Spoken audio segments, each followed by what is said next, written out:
Music maestro A R Rahman की musical Gandhi talks is a very unique no dialogue film. सही सुना आपने, film में कोई डायलॉग नहीं है, लेकिन फिर भी फिल्म अपनी बात, अपने जज्बात, अपने एहसास कह पाती है। कैसे? Through the power of music. इसकी जो म्यूजिक है, इसके जो गाने हैं, जो कई लैंग्वेजेस में रिलीज किए गए हैं, ये इसका नैरेटिव है, ये इसकी पावरफुल भाषा है जो हम तक, हमारे दिलों तक पहुंच रही है। और आज पंजाब केसरी नवोदय टाइम्स में हमारे खास मेहमान हैं मल्टीलिंगुअल सिंगर, 14 भाषाओं में ये गाते हैं। जाने कैसे, वो तो मैं इनसे पूछूंगी। लेकिन इन्होंने मराठी वर्जन के गाने गाए हैं जिनमें से दो चार्ट बस्टर्स बन रहे हैं। अगर आपने नहीं सुने तो जरूर सुनेगा। जरा जरा और अंगाई तो ये मैं इनसे भी सुनूंगी, लेकिन बात कर रही हूँ अभय जोधपुरकर की, जिनसे ढेर सारी बातें हम करने वाले हैं। But Abhay, warm welcome on Punjab Kesari Navodaya times. Thank you so much, Nidhi. It's always a pleasure talking to you, and thanks for that warm welcome. अरे वेल डिजर्व। मैं ये कह रही हूँ कि जब इंटरव्यू की जी, रिकॉर्डिंग मैंने शुरू की थी तो आपने गुनगुनाते हुए एंट्री ली थी, तो जी। थोड़ा वो गुनगुनाने को थोड़ा सा आगे ले जाते हैं, बिल्कुल, इसके पहले मैं सवाल करूँ। बिल्कुल, बिल्कुल। जी, जी, जी, बिल्कुल। हम्म, जरा जरा हे मन खुळावते, पुन्हा पुन्हा तुझ्याकडेच का रे धावते. तू सांग ना, तूच सांग ना रे, जरा जरा हे मन खुळावते. आजही आस वाहू दे, तुझ्या सोबतीने तू मला राहू दे. धड धड हृदयाची हे सांगते, जरा जरा हे मन खुळावते, पुन्हा पुन्हा तुझ्याकडे सकार धावते. ओह जी. Beautiful, thank you so much, thank you for thank you. obliging। और यही थैंक यू. खासियत है म्यूजिक की, ये ब्यूटी है, ये पावर है कि जी, मराठी में आपने गाया, और अगर लोगों को नहीं भी भाषा समझ में आएगी, लेकिन जो भाव है, जी, जो आपके गाने जी. के जरिए है, वो डेफिनेटली हमारे दिलों तक पहुंचा है। So thank you. Hmm. But my songs को प्लेजर. रिस्पॉन्स बहुत अच्छा मिल रहा है Abhay. How do you feel? जी. I feel great. It's always a pleasure working with Rahman sir, who has launched me.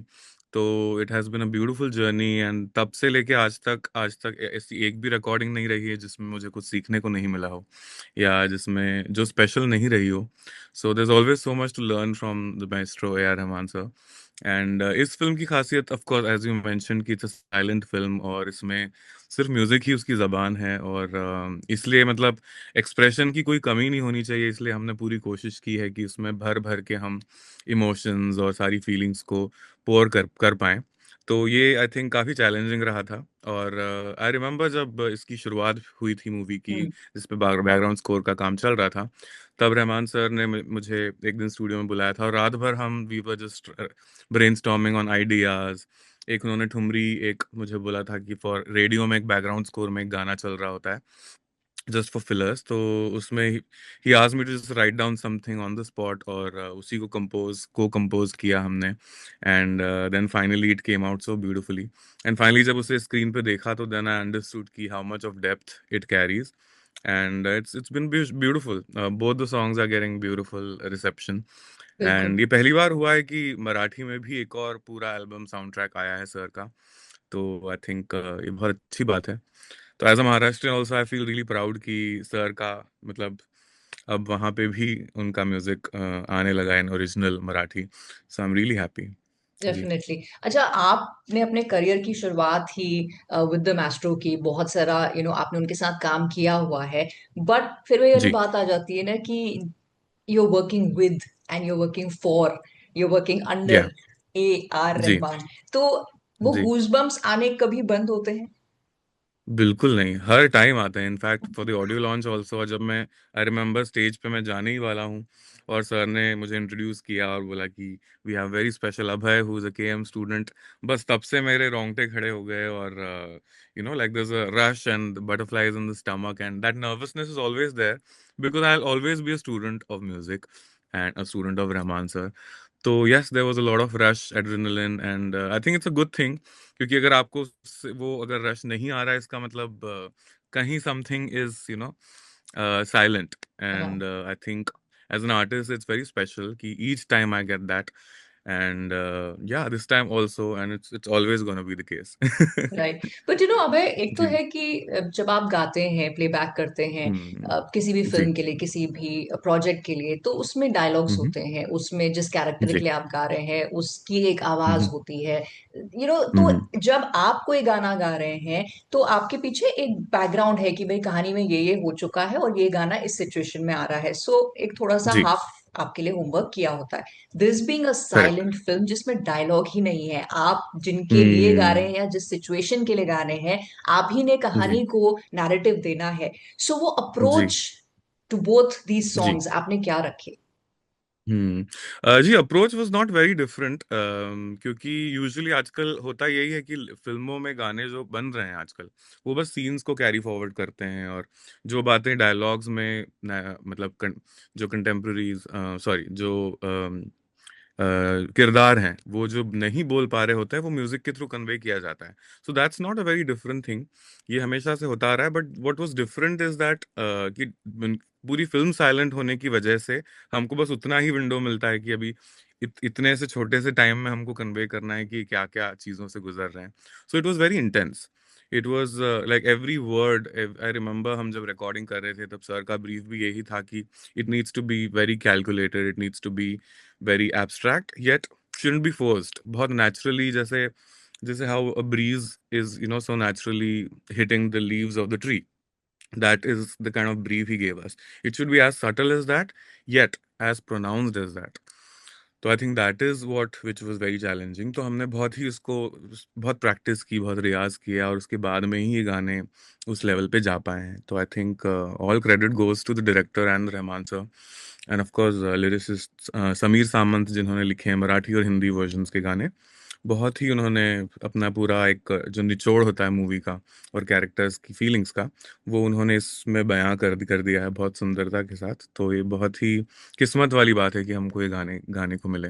Definitely. और एक और चीज जो जी. किस्मत वाली है एज अ सिंगर या एज अ म्यूजिशियन, जो शायद आप कह सके, वो ये कि कितना शोर है हमारे आसपास, हर कोई जी. कहना चाह रहा है, सुनना नहीं चाह रहा है, एंड फिल्म्स या जो जी. हमारा एंटरटेनमेंट है उसमें भी there so much loud noise. इस एब्सोल्युटली. एरा में एक साइलेंट फिल्म आना हम्म. हमको वापस उस एरा में ले जी. जाता है जहाँ खामोशी में भी बहुत कुछ कहा जाता था। सो एज अ म्यूजिशियन, जी. वो पावर ऑफ म्यूजिक कितनी स्ट्रांगली आपको लगता है कि फिर से लोग फील करेंगे कि देखो कहानी में डायलॉग हम्म. नहीं है, बट आप कहानी फिर भी हमारे म्यूजिक के थ्रू समझ रहे हो? जी. जी. नहीं, आई थिंक ये बहुत ही इम्पोर्टेंट चीज़ है कि म्यूजिक को जितनी तवज्जो मिलनी चाहिए वो उतनी मिलती नहीं है. हम्म। बट आई होप इस फिल्म के जरिए वो चेंज हो, और film is being appreciated by everyone. आज तक, मतलब अब तक मैं मुझे कोई नहीं मिला है जिसने बोला है कि मूवी उसको अच्छी नहीं लगी.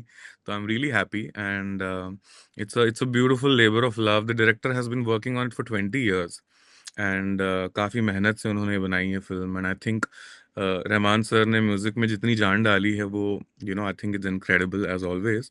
But this one I would give a little more brownie points to him, because he has made it just, he has taken it to another level, and he has just shown ki what music can do yet again. Definitely, So definitely. I think yes, yeah. I think it's a big win for not just आप लोग जो music से related है, but for everybody जो music से ऐसे जुड़ा है कि हम गाते नहीं है लेकिन हम सुनते हैं। तो जी. वो हमारे लिए भी इट्स अ विन कि देखो म्यूजिक की जीत हो रही है। बट कमिंग बैक टू जी. You working for hmm. Rahman sahab, uh, जी. जब आपने शुरुआत उनके साथ की वर्सेस आज जब आप अपना इंडिविजुअल काम भी कर रहे हैं या वापस उनके साथ जब कोलैबोरेट करते हैं, कोई हम्म. लर्निंग है, कोई सीख है जो उन्होंने तब दी और जिसको आज आप अपने करियर में अभी भी कैरी करते हैं? एज आई सेड, सर के साथ हर एक रिकॉर्डिंग सेशन इतना मतलब रेवलेशन जैसा होता है कि आपको एक, जैसे एक मतलब आईना दिखा देते हैं वो आपको कि this is what the truth is, and this is how far you are from it, and आपको इतना ये पार करना है. For instance I tell you a few things जो मैंने उनसे सीखे हैं आज तक. कि उन्होंने हमेशा कहा है कि मुझे सरप्राइज करो, like as a listener, as a श्रोता, मुझे कुछ ऐसी चीज सुनाओ जो मैंने तुमसे इसके पहले नहीं सुनी है. एंड वो सुनाने के लिए आपको रियाज करने की जरूरत है, खुद खुद की आवाज को आवाज को सुनने की सुनने की जरूरत है. और आई think that is very important कि हम रियाज तो कर लेते हैं, लेकिन उसमें हमें हमारा सेल्फ एनालिसिस, मतलब खुद का कि आप अपना क्रिएटिवली आप किस किस तरीके से, किस अलग तरीके से उस आप बात को रख सकते हैं। क्योंकि म्यूजिक की लैंग्वेज तो काफी लिमिटेड है, it's only 12 notes, and there's only so much you can do with those notes, but the way you approach those notes, the silences in between, कितना ठहराव के साथ आप उन बात को कहते हो, that's what sets you apart as an artist. And I think sir has always challenged me, कि मतलब आज का एक कड़ी, दूसरी, उसके बाद में दूसरी, तीसरी, ऐसा होते होते अभी इतने चैलेंजेस उन्होंने दे चुके हैं मुझे कि अब ऐसा लगता है कि हाँ, अब थोड़ा मुझे समझ में आने लगा है कि this is the correct way to approach it. Having said that, it's a never ending journey. And दूसरी चीज ये सीखी है मैंने सर से कि ओरिजिनलिटी बहुत इंपॉर्टेंट है। आप अरिजीत सिंह को कॉपी करके एक थोड़े टाइम के लिए ही आप शायद एक अटेंशन सीख कर सकते हैं, लेकिन अगर आपका खुद का साउंड नहीं है ओरिजिनल, तो आप ज्यादा देर नहीं टिक पाओगे। इसलिए आई राइट। थिंक इंस्पिरेशन लेना ठीक है दूसरे आर्टिस्ट से, but you should never copy anyone else, so that I have learned from him. And always upgrading yourself as an artist, जो कि हम हर दिन कोशिश करते रहते हैं कि और बेटर होते रहें अपने जॉब पे। So yeah, those are the main things that I've learned from him. Right. और वो ना आपके काम में आप जब गाते हैं उसमें झलकती भी है, बट जैसे आपने कहा था कि म्यूजिक जब आप कोई गाना गा रहे हैं तो उसको फील को समझ के गाना। नाउ हिंदी जी में आप गाने गाते हैं या मराठी बीइंग योर जी। मदर टंग उसमें आप गाते हैं, तो हम्म वो भाव को आपके लिए समझना उतना मुश्किल नहीं है, but you're also hmm, multilingual और 12 और जी भाषाओं में आप गाने गाते हैं। जी। उसमें भाषा जो हम बोलते ही नहीं, अगर आपको एकदम से हम्म। कहा जाए कि भाई तेलुगु मलयालम में कोई डायलॉग बोल दो, शायद वो उतनी फ्लुएंसी से नहीं निकलेगा जितना अभी आप मराठी में मेरे से शायद बात करने लगे। जी। उसमें गाने को गाना, उसके लिए अवार्ड्स हम्म। के लिए नॉमिनेट होना अब है, और जी अवार्ड्स जीतना, दैट्स जी an achievement in itself. But मैं जानना चाहती हूँ कि जी। उस लेवल तक पहुंचने में कितनी हम्म। मेहनत लगी, and then what's your approach to understanding the feeling of the song जिसकी भाषा आप नहीं बोलते। जी जी जी। So I think is I think the answer to this question is experience and exposure. For example मैं आपको बताऊंगा, मेरी जो जर्नी शुरू हुई वो that started with a Tamil song which is called Moongil Thottam. And it's like out of nowhere sir ने मुझे कव्वाली की एक लाइन गाते हुए सुन लिया था केएम में, उनकी म्यूजिक कॉन्जर्वेटरी में, और उन्होंने बोला कि मुझे इसको एक चांस देना है। And then he randomly calls me in midnight और मैं कॉलेज से बिल्कुल फटाफट लास्ट ट्रेन लोकल पकड़ के जा रहा हूँ। And then he tells me कि he is working on this song called Moongil Thottam which is Tamil song, and it's just a rough version, scratch है। तो आप लिरिक्स लिख लो, टेक योर टाइम, 1-2 घंटे ले लो, आराम से प्रिपेयर करो, and then will dub.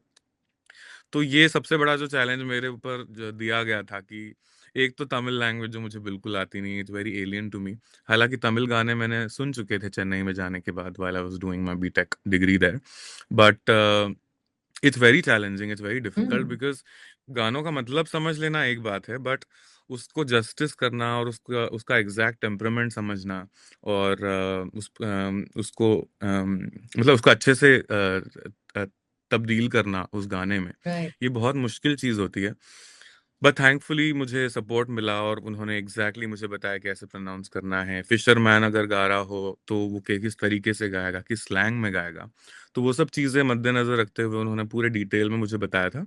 And that's how I right it down in Devanagari script and approach it, and उसका पूरा मीनिंग समझने के बाद में उसको फिर उस तरीके से इमोट करना, या these are the main things.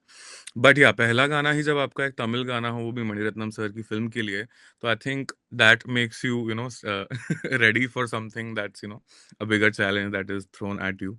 So I think मेरी शुरुआत ही इतनी मुश्किल रही है कि उसके बाद में तमिल, तेलुगु, कन्नड़ा, मलयालम, ये सभी भाषाओं में मुझे गाने का मौका मिला, और सबने मुझे मौका दिया इस चांस का, जो कि बहुत बड़ी बात है कि being non speaking person in an alien state, I think ये बहुत बड़ी बात है कि उन्होंने they trusted me with those songs, and I worked really hard to gain that trust, and it was really challenging because सबके opinions अलग अलग होते हैं, सबका डायलेक्ट अलग अलग होता है, and when those opinions are thrown at you at the same time, तो आपको ये समझ नहीं आता कि मैं इनकी सुनूं या इनकी सुनूं।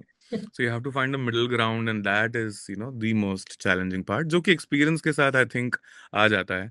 So over the years now, I think after 8 years of singing in all these languages, now I have finally got a grip of languages, and थोड़े बहुत वर्ड समझ में आने लगे हैं, एंड डिफरेंसेस भी मुझे, which I work really hard on. Hmm. Shreya Ghoshal is I think my biggest inspiration in that department. She is the only singer जिसने हर एक लैंग्वेज में, मतलब लोकलाइट से भी better pronunciation, I think she has tapped on to that, and that takes a lot of intelligence and working hard and just experience. So I think, yeah, that's what has definitely, been because it's been because आप जैसे बोल रही हो, making it sound easy but it is not easy, क्योंकि ऐसा होता mm, है ना, जब हम जिस भाषा को नहीं बोलते, अगर हमारा कोई फ्रेंड है तो उसको इम्प्रेस करने के लिए हम एक दो वर्ड्स गूगल ट्रांसलेट से जी, रट के बोलते हैं। वो ही करेक्ट, इतना डिफिकल्ट लगता है कि भाई ढंग से आ रहा है, डायलेक्ट आ रहा है, प्रोनाउंसिएशन आ रहा है या नहीं आ रहा है। बिल्कुल, पर गाना बिल्कुल, गाना इज वन थिंग, कि आपके सामने जी, नोट्स हैं, आपने गा दिया। बट उस गाने को ऐसे हम्म, गाना कि हमको या जो वो लैंग्वेज बोलते हैं उनको वो समझ आ जाए, और उसका जो फील है जी, वो समझ में आ जाए। So are there any correct, factors जो आप दूसरी भाषाओं में जब गाने गाते हैं तो उनके लिए हम्म, रखते हैं दिमाग में, which are different from when you sing in जी. हिंदी और Marathi? Absolutely, absolutely. There are a lot of inflections which are very important. For example, Tamil is a Dravidian language. उसका origin ही बिल्कुल अलग है. And उसके words में there are very limited words, and it's a very horizontal language, if I could simplify it. Like for example, இருக்க, இது போதும் எனக்கு. So you have to bite on an apple, and then when that bite is, it's horizontal.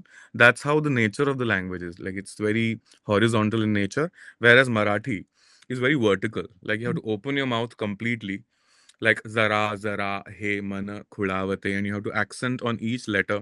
Whereas in Tamil, it's the opposite. You have to, like, end the phrases with and you have to almost like bite on the words. So these are the technical variations, of course.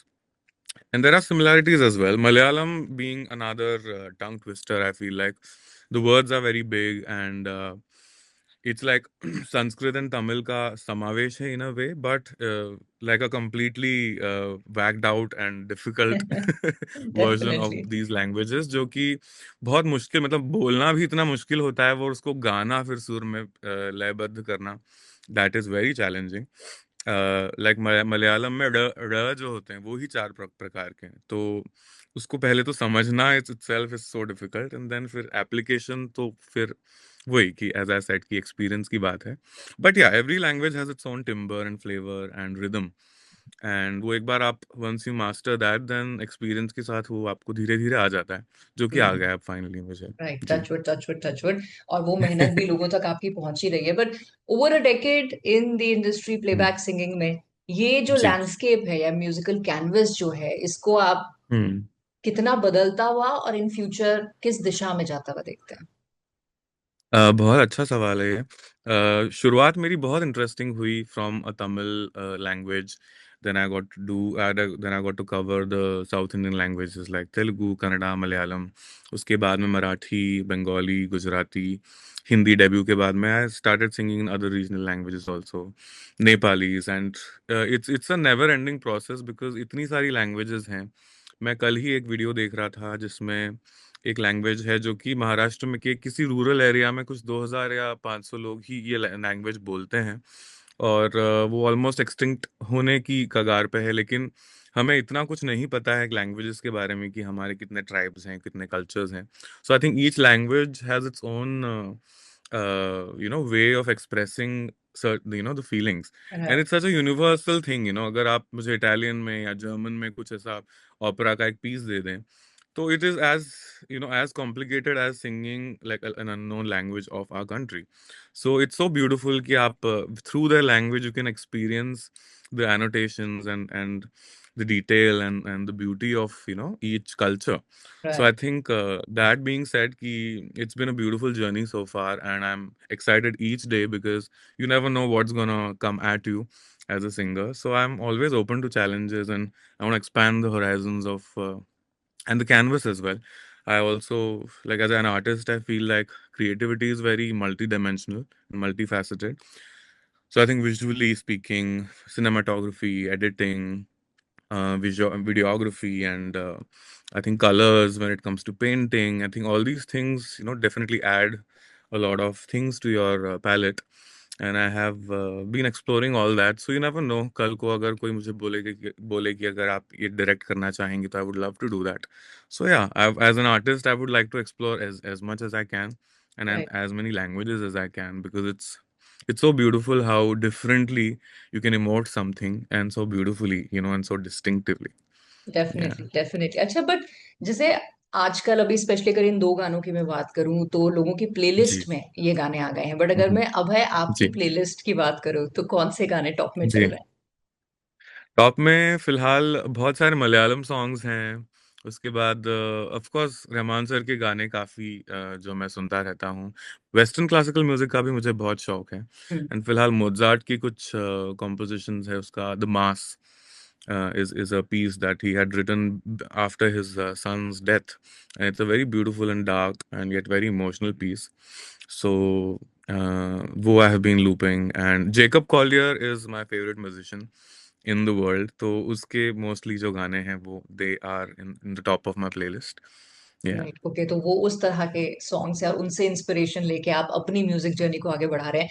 But जी. शुरुआत मैंने आपसे गाने से करवाई थी, and भी मैं जी. चाहूंगी कि आप एक जी. और दूसरा जो गाना चल रहा है आजकल डेफिनेटली. उससे करें जी, जी, प्लीज। Ji, definitely. मैं अंगाई जो मराठी वर्जन है वो और हिंदी वर्जन मिला के आपको सुना देता हूँ. या, हम्म. ये गाणी डोळ्यात ये गाणी डोळ्यात ये माझ्या बाळाच्या स्वप्नात निंदिया परी आंखों में मेरी गुड़िया की आंखों में निंदिया परी आंखों में हाउ ब्यूटीफुल इज दैट। वो आपने बोला फिल्म में सिचुएशन है कि ये रेडियो में शायद गाना बज रहा है, और मैं बज आंख रहा बंद होता है करके गाना. ना वही इमेजिन करने की कोशिश कर रही थी। शुक्र है आपने एक जी. लाइन गा के बंद कर दिया, वरना निंदिया परी मेरी आंखों में जरूर आ जाती। That's how beautiful you sang it। So Abhay, I thank wish you you so much. All the great success. जो भी गाने, जितनी थैंक यू. 14 ही गाए हैं, उससे ज्यादा भाषाएं हमारे देश में हैं, उनमें भी आप गाएं। और जी, जी, थैंक यू. बहुत सारा हमें अच्छे से म्यूजिकली एंटरटेन करें, एंड गला आपका हमेशा सरस्वती माता की उस पर कृपा रहे। So thank thank you you so so much much. for talking to me. Thank you Nidhi, always a pleasure. Thanks a Thank lot. you. Bye bye.